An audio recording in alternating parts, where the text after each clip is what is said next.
आज के सेशन में हम लोग बात करने वाले हैं कि रिसेंट वीक के लिए निफ्टी 50 और बैंक निफ्टी और सेंसेक्स के इंडेक्स में किस प्राइस एक्शन पे हम लोग ट्रेड अपॉर्चुनिटीज को ट्रेड करेंगे, किस सेटअप को अपने लिए इस नेक्स्ट वीक के 5 ट्रेडिंग सेशन के लिए सबसे रिलायबल मानेंगे और किस सेंटीमेंट के साथ जाएंगे, बायस्ड हम लोग किस साइड रहने वाले हैं, डाउन साइड या हायर साइड मोमेंटम के लिए जाने वाले, इन सारी बातों को पॉइंट टू पॉइंट एक एक पॉइंट से लॉजिक के साथ डिस्कस करेंगे। ठीक है, सबसे पहले अगर आज इंट्राडे का प्राइस एक्शन आप देखें निफ्टी 50 का, तो आपको दिखेगा कि प्राइस ने मॉर्निंग के गेन के बाद पूरा रिकवर किया और क्लोज करने जो प्राइस आया वो प्रीवियस डे के हाई के अंदर की क्लोजिंग। देखिए, जब भी कोई प्राइस अपना पिछले दिन का हाई ब्रेक करे और दोबारा लौट के पिछले दिन के हाई के अंदर क्लोज करे, तो ये संभावना बहुत कम होती है कि नेक्स्ट ट्रेडिंग सेशन में वो प्राइस अपना प्रीवियस डे हाई ब्रेक करेगा। इसकी पॉसिबिलिटी बहुत कम हो जाती है। हालांकि ऐसा नहीं कि हो नहीं सकता है, हो तब सकता है कि अब अपना प्राइस जो है वो अपने पिछले दिन का एक सेशन पहले का जो लो लगा है उसको सेफ रखे। ठीक है, तो अगर हम 30 अप्रैल के प्राइस को देखें तो निफ्टी 50 में हमको क्या देखने को मिलता है, कंसोलिडेशन के बाद गिरावट के साथ हम क्लोज किए थे, आज भी हमारी क्लोजिंग नेगेटिव है। तो स्ट्रक्चर में हम लोग धीरे धीरे कन्वर्जन की तरफ है। स्ट्रॉन्ग क्लोजिंग जो हमको मिल रही थी वो धीरे धीरे वो क्लोजिंग कन्वर्जन की तरफ, पहले न्यूट्रल हुई। ठीक है, पहले ये क्लोजिंग सारी न्यूट्रल हुई, क्लोज करने प्राइस न्यूट्रल आने लगा। अब धीरे धीरे नेक्स्ट ट्रेडिंग सेशन से प्राइस की क्लोजिंग जो है वो नेगेटिव दिखने लगती है। और आज जो प्राइस ने क्लोज किया वो किस तरीके से किया, पिछले दिन के हाई के अंदर की क्लोजिंग की। ऐसे सेंटीमेंट में जब तक प्राइस अब अपना प्रीवियस डे हाई यानी कि आज का हाई जब तक कि नेक्स्ट वीक ब्रेक नहीं होता, तब तक हम प्राइस में ये नहीं बोल सकते कि मेजर और हम किसी अप ट्रेंड के लिए जाने वाले। ठीक है, पहली चीज। दूसरी चीज ये कि प्राइस जब अपना ये पिछले दिन का लो ब्रेक करेगा, यानी कि आज के ट्रेडिंग सेशन में प्राइस ने क्या किया, पिछले दिन का हाई ब्रेक किया, मोमेंटम किया, दोबारा उसी रेंज में आके क्लोज कर दिया। तो अगर ये प्राइस अपना प्रीवियस 30 अप्रैल के अगर लो ब्रेक करेगा तो डाउन साइड मोमेंटम की पॉसिबिलिटी बढ़ जाएगी। और अभी अगर आप देखें तो आज के सेशन को हम लोग यहाँ पर इसी रेंज में लगभग 22 अप्रैल के आसपास से अभी तक इसी रेंज को हम लोग ट्रेड करते हुए आ रहे हैं। और अगर ये ब्रेक होगा तो हम किस रेंज को रिटेस्ट करेंगे, इस एम फॉर्मेशन की इस रेंज को रिटेस्ट करने जाएंगे। ठीक है, तो अब दो चीजें हो गई। पहला ये कि हम लोग एक मेजर मोमेंटम के बाद एक प्राइस पे आए, वहां 7-8 ट्रेडिंग सेशन से हम लोग कंसोलिडेशन कर रहे हैं। अब वो डिप जो है वो कन्वर्जन दिखाती है कि नेगेटिव प्राइस एक्शन में। अगर ये लो ब्रेक हुए तो मोमेंटम डाउन साइड बड़ा एग्रेसिव होगा। ठीक है, तो हमको क्या देखना है कि अगर प्राइस ने ये रिट्रेसमेंट की शुरुआत की तो ये रिट्रेसमेंट रहने वाला है कि रिवर्सल में कन्वर्ट होगा। ठीक है, देखिए प्राइस का क्या होता है, हायर हाइज। एक बार प्राइस ने एक हाई लगाया, लौट के आया, दोबारा उस हाई तक गया, हाई को ब्रेक नहीं किया। अब अगर लो ब्रेक हो गए तो दो कंफर्मेशन होंगे। पहला, प्राइस रिवर्सल करे। रिवर्सल का मतलब है जितनी खरीदारी हुई पूरा का पूरा जाए या उससे ज्यादा भी गिर जाए, रिवर्सल। रिट्रेसमेंट का मतलब है कि लास्ट स्विंग लो तो आपने ब्रेक कर दिया, लेकिन इस रेंज से या इस रेंज से कहीं ना कहीं आप डिमांड उठाएंगे। मैक्सिमम टाइम प्राइस अपना लास्ट जो एफवीजी होता है, जो गैप होता है, वहां से डिमांड उठाने जाता है। ठीक है, जो लास्ट आप बोल सकते हैं कि डिमांड सप्लाई जहां पे इक्वलाइजेशन होगा, जहां पे डोजी कैंडल्स के फॉर्मेशन होंगे, वो प्राइस एक हायर हाइज के ट्रेंड में वो हमारे लिए सबसे बेहतरीन डिमांड रेंज होता है। तो रिवर्सल प्राइस लेगा तो वहीं से लेता है। तो अब हमको क्या करना है, बिगर टाइम फ्रेम पे जाके ये फाइंड आउट करना है कि अगर प्राइस में ये डाउन साइड मोमेंटम आया तो किस प्राइस एक्शन से आएगा, वो तो अभी हम लोग बात कर ही लेंगे, चर्चा कर ही लेंगे। लेकिन अगर डाउन साइड मोमेंटम आया तो रिवर्सल आने की पॉसिबिलिटी है या प्राइस रिट्रेसमेंट करने वाला है। ठीक है, ये समझने के लिए हमको बिगर टाइम फ्रेम मंथली पे एक बार जाना होगा, क्योंकि रिसेंटली हमको प्रीवियस मंथ अप्रैल मंथ का क्लोजिंग मिला है।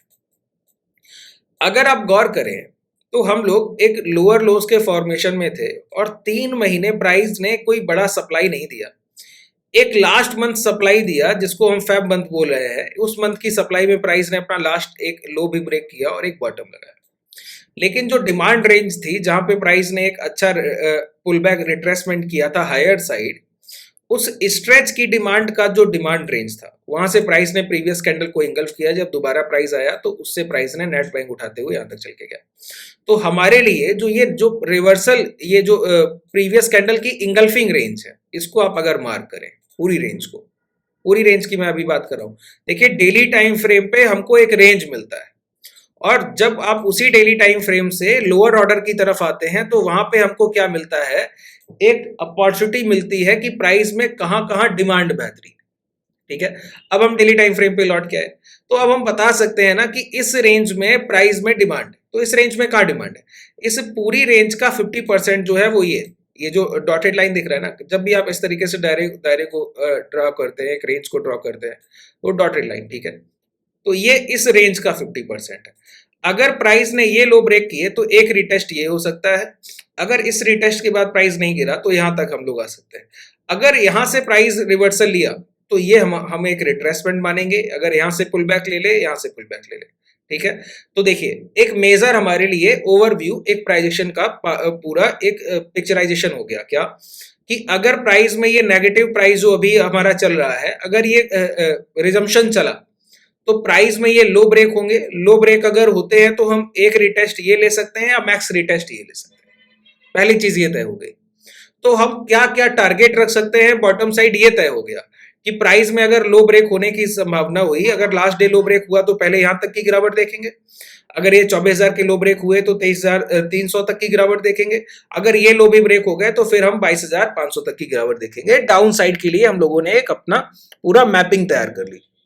दूसरी बात, अभी हम इस रेंज को ट्रेड कर रहे हैं, ये कंफर्मेशन नहीं है कि ये रिवर्सल हो ही गया, ठीक है, सिर्फ क्लोजिंग हमको नेगेटिव मिली है, उसका कोई वैलिडेशन नहीं हुआ, लो ब्रेक तो हुए नहीं ना, तो लास्ट सेशन की अभी मैंने बताया ना, प्राइस अपना प्रीवियस डे हाई ब्रेक करके तो ट्रेड किया, दोबारा आके उसके अंदर आया, लेकिन अभी लास्ट डे लो ब्रेक नहीं किया। तो अगर प्राइस वो लो ब्रेक करने से पहले हाई ब्रेक करेगा तो मोमेंटम हायर साइड, तो आज के जो हाई है वो आपके लिए बहुत जरूरी हो जाते हैं। जब ये हाई ब्रेक होंगे तो हम हायर हाइस के लिए ट्रेड करेंगे, जब लो ब्रेक होंगे तो लोअर लोज के लिए ट्रेड करेंगे, और लोअर साइड के टारगेट हमारे पास तय है, हायर साइड के टारगेट भी हम लोग अभी आगे के सेशन में इस चीज को जरूर डिस्कस कर लेंगे कि क्या क्या टारगेट हम लोग रखेंगे इंडेक्स के लिए अगर हाई ब्रेक होता है तो, और किस सेंटीमेंट को ट्रेड करने वाले हैं। ये 2 पॉइंट क्लियर हो गए। अब अगर प्राइस यहां से यहां तक की गिरावट करेगा तो वो कौन से प्राइस एक्शन पे करने वाला है, ये पॉइंट हमारे लिए बहुत जरूरी है कि अगर प्राइस में यहां से यहां तक का मोमेंटम आया, 24,000 तक आया, अगर 24,000 ब्रेक होने के बाद यहां तक आया, अगर ये लो ब्रेक हो गया तो यहां तक आया, ठीक है, तो अगर ये 3 लोअर लोस के फॉर्मेशन होंगे तो प्राइस कौन से सेटअप पे हमको 2 और 5 मिनट के टाइम फ्रेम पे ट्रेडेबल होगा, किस प्राइस को हम वहां पे शॉर्ट करेंगे, तो उसके लिए हमको क्या चाहिए, रिसेंट मोमेंटम बिहेवियर, कि प्राइस अभी जैसे ट्रेड कर रहा है वो प्राइस एक्शन क्या है। तो आज के सेशन में हम लोगों ने देखा प्राइस का एग्रेसिव नेचर, जो कि अभी तक नहीं देखा था डाउन साइड, ये बिहेवियर हमको सिर्फ पहले हायर साइड ही दिखता था, धीरे धीरे कन्वर्जन में ये चीज तय हुई कि प्राइस में सप्लाई भी धीरे धीरे एग्रेसिव होती जा रही थी। कल की क्लोजिंग यानी कि 30 अप्रैल, कल तो छुट्टी था, तो प्रीवियस ट्रेडिंग सेशन का क्लोजिंग और आज का ये इंपैक्ट सप्लाई, ये 2 चीजें। दूसरी चीज ये कि प्राइस मॉर्निंग को जो हाई लगाता है वहां से वो सप्लाई जरूर लेता है, अगर प्राइस ओपन होने के बाद चल के गया तो आप ये समझिए कि आपको कोई हाई का आइडेंटिफिकेशन सही करना है, वहां से शॉर्ट सेलिंग आएगी। इसके लिए आप क्या यूज करेंगे, प्राइस का प्रीवियस कैंडल का 50% से ज्यादा एंगल्फिंग, ठीक है, जो भी प्राइस टॉप लगाएगा उसमें एक चीज अभी तक हम लोग कॉमन बोल सकते हैं रिसेंट प्राइस एक्शन में, कि जो भी प्राइस हाई लगा रहा है वहां से 50% अगर प्राइस प्रीवियस कैंडल को इंगल्फ करेगा, 50% से मतलब है कि अगर एक यहाँ पे डोजी कैंडल बना, दूसरा यहाँ पे बॉडी साइज छोटा बना, तो प्राइस इन दोनों के इंगल्फ करते हुए बड़ा रेड कैंडल अगर बना दे तो समझिए एग्रेसिव। देखिए अभी सप्लाई का नेचर एग्रेसिव कैसे है कि जब भी इंपैक्ट एग्रेसिव शुरुआत हो रही है तो वो गिर बहुत तेजी से रहा है, ठीक है, कि जैसे मैं आपको दिखाऊं 2 सेशन का प्राइस एक्शन। देखिए जब भी हम करंट मोमेंटम को ट्रेड करने के लिए अपने सेटअप्स को प्लान करते हैं तो रिसेंट बायर सेलर के एक्शन को ही ट्रीट करते हैं। अभी आज जो एक्टिव ट्रेडर्स हैं आपके लिए इंस्टीट्यूशंस, और जो प्रीवियस ट्रेडिंग सेशन एक्टिव थे वही नेक्स्ट वीक एक्टिव होने की पूरी पॉसिबिलिटी, ठीक है, तो उन्हीं के एक्शन को अगर हम उन्हीं के रिपीटेशन को अगर हम ट्रेड कर लें तो वो हमारे लिए बेस्ट ट्रेड प्लान है। अगर यही सप्लाई अगर कंटिन्यू रहेगी तो यही सेलर्स तो बेचेंगे, तो इन्हीं के एक्शन को हमको रीड करना है, तो वही मैं आपको बता रहा हूं। यहां पे देखिए प्राइस ने एक हाई लगाया, प्रीवियस कैंडल को कितनी एक मोटी रेड बॉडी साइज कैंडल से इंगल्फ किया, प्राइस गिरा। यहां पे देखिए प्राइस ने एक हाई लगाया, इस रेड बॉडी साइज कैंडल ने कितनी बड़ी बॉडी साइज मोटी कैंडल ने इन 3 कैंडल्स को इंगल्फ किया, प्राइस गिरा। आज मॉर्निंग को प्राइस ओपन होता है, एक हाई लगाता है, इन 3 कैंडल्स को कितने एक मोटी बॉडी साइज कैंडल ने इंगल्फ किया, प्राइस गिरा। बात क्लियर हो रहा है। यहाँ पे प्राइस इनसाइड कैंडल बना रहा था 1 2 3, प्रीवियस लास्ट कैंडल का हाई ब्रीच नहीं किया, तो वो रिट्रेसमेंट का कंफर्मेशन नहीं हुआ। जब प्राइस यहाँ पे गिरने की शुरुआत किया तो देखिए कितनी मोटी बॉडी साइज कैंडल से इसको इंगल्फ किया, प्राइस वहां से भी मोमेंटम लिया। यहाँ पे इस कैंडल का ये इंगल्फिंग देखिए, प्राइस यहाँ से भी मोमेंटम लिया। ठीक है, अगर आप रिसेंटली अभी का प्राइस देखें तो प्राइस गया इस डोजी को इतने स्ट्रॉन्ग एक कैंडल से पुल बैक लिया, तो क्लोजिंग तक भी प्राइस गिरते ही रहा है। तो अब आप ये समझिए कि प्राइस में शॉर्ट सेलिंग की अपॉर्चुनिटी, जब भी प्राइस में स्पाइक आएगा और नॉन बॉडी साइज कैंडल यानी कि डोजी इस तरीके की कैंडल्स के फॉर्मेशन होने लगे, वहां से कोई candle aggressive body size red बन गया, वो आपके लिए बेस्ट सेलिंग अपॉर्चुनिटी। अगर प्राइस ये लो ब्रेक करता है फिर रिट्रेसमेंट करके आता है, तो यहाँ पे हम सबसे बेस्ट शॉर्ट सेलिंग कर सकते हैं। ठीक है, जैसे कि आज के ट्रेडिंग सेशन में प्राइस यहां तक चल के आ रहा है, आपके लिए प्रीवियस डे है ये मार्क किए। ठीक है, यहां तक चल के आ रहा है। अब प्राइस यहां पे 2 बार इंगल्फ किया, यहां इंगल्फ किया शॉर्ट सेल, यहां इंगल्फ किया शॉर्ट सेल है। जहां भी इस तरीके का प्राइस एक्शन करेगा तो वहां पे हमारे लिए बेस्ट अपॉर्चुनिटी है शॉर्ट सेलिंग के लिए। पहला प्राइस जिसको आप ट्रेड करेंगे जब भी हमको डाउनवर्ड्स मोमेंटम देखना होगा, तो जब तक प्राइस इस आज के हाई और आज के लो के अंदर ट्रेड कर रहा है तो इसको हम सेलर डे बोलेंगे। नेक्स्ट वीक जब भी प्राइस ऐसे ट्रेड करें, ठीक है। अगर ये लो ब्रेक हो गए तो हम लोग एग्रेसिव डाउनसाइड मोमेंटम के लिए जाएंगे, एग्रेसिव डाउनसाइड मोमेंटम के लिए वहां पे इसी प्राइस को हम रिपीटेशन को ट्रेड करने वाले। मॉर्निंग को अगर कोई पुल बैक स्ट्रॉन्ग मिला तो उसकी सप्लाई को हम ट्रेड करेंगे। अगर प्राइस ने ये लो ब्रेक होने के बाद रिटेस्ट किया तो इस फॉर्मेशन पे हम धीरे धीरे अगर गिरावट होती जाएगी तो इसी पैटर्न को रिपीटेटिव मोड पर ट्रेड करते जाए और आप देखेंगे इसी सेटअप को पूरे हफ्ते प्राइस फॉलो करता रहेगा। अगर गिरावट हुआ तो, अगर लो ब्रेक हुए तो, इफ है ना। देखिए हम जब भी प्राइस में अपनी पोजीशंस को प्लान करते हैं और लेवल टू लेवल करते हैं, लो ब्रेक होंगे तभी ये आपके लिए जरूरी है। अगर लो ब्रेक नहीं हुए तो फिर आप इस प्राइस एक्शन पे ट्रेड करना नहीं। ठीक है, तो फिर हमको क्या करना होगा, फिर हमको बाइंग साइड के बायर्स जिस तरीके से बाइंग कर रहे हैं उनके प्राइस एक्शन को ट्रेड करना होगा। तो वो कब होगा, जब ये 24,600 के हाई ब्रेक होंगे। आज का 24,590 के आसपास का, 80 के आसपास का हाई है, जब ये ब्रेक होगा 24,600 तब उसके लिए लॉन्ग के लिए जाएंगे। उसको कल के सेशन में हम लोग बात करेंगे। निफ्टी 50 में जितने पॉइंट्स हो सकते थे हम लोगों ने डिस्कस किए रिट्रेसमेंट और रिवर्सल के लिए।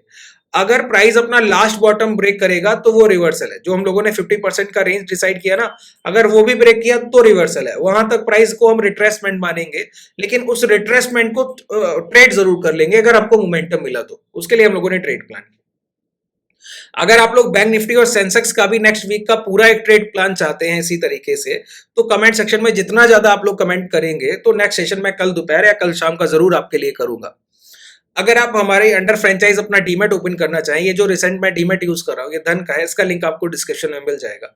अगर आप हमारी क्लासेस को एनरोल करना चाहें उसके लिए आपके पास कॉन्टैक्ट डिटेल और एप्लीकेशन का लिंक भी डिस्क्रिप्शन में है, वो भी आप डायरेक्टली वहां से एनरोल कर सकते हैं। और एक बात सावधानी रखिए, कई सारे कॉल्स और आपको फ्रॉड्स के लिए, आपको कोर्सेज के लिए बोला जाएगा कि आप हमारे कोर्सेज में एनरोल कर सकते हैं और बहुत कम अमाउंट आपसे 3,000 रुपए 4,000 रुपए में वो कोर्स आपको बेचने की कोशिश करेंगे और वो पूरी तरीके से आपके लिए निरर्थक होगा। क्योंकि जितने भी हमारे सेशन होते हैं लाइव सेशन होते हैं, हम लोग जब क्लासेस करते हैं तो लाइव क्लासेस करते हैं, 1-1 1.5 घंटे 2-2 घंटे के सेशंस होते हैं।